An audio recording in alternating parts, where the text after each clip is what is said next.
Gandang araw, ang ibabahagi ko ngayon ay tungkol sa naturalistic learner.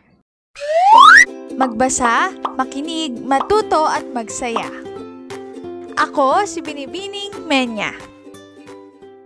Handa na ba kayo? Tara na, umpisa na nating isa-isahin at pirapirasuhin ang mga detalyeng nakapaloob dito. Katulad ng binanggit ko kanina, ang ibabahagi ko sa inyo ay tungkol sa naturalistic learner. Kamakailan lang na ibahagi ko na kung ano ang mga katangian ng intrapersonal at naturalistic learner.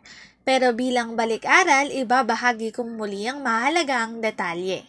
Ang mga intrapersonal learner ay ang mga individual na magaling magkontrol ng emotion, sila ay magaling sa self-reflection. Kapag naman sinabi nating naturalistic learner, sila naman yung mga individual na mahilig sa outdoor activities.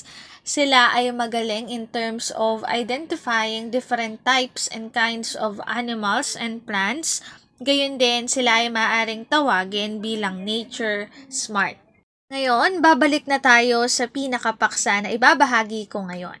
Ito ay tungkol sa challenges of being a naturalistic learner. A naturalistic learner might deal with a few challenges when they are studying.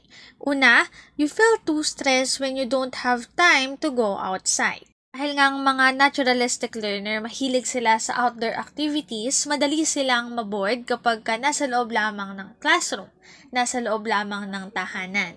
Pangalawa, you might not be too good with numbers. At panghuli, too much logical thinking can be too boring for you.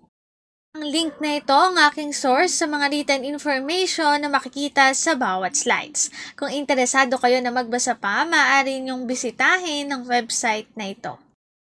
Naturalistic learner. Dito na nagtatapos ang aking pagbabahagi. Sana ay marami kayong natutuhan. Muli, magbasa, makinig, matuto at magsaya. Ako si Binibining Menya. Paalam!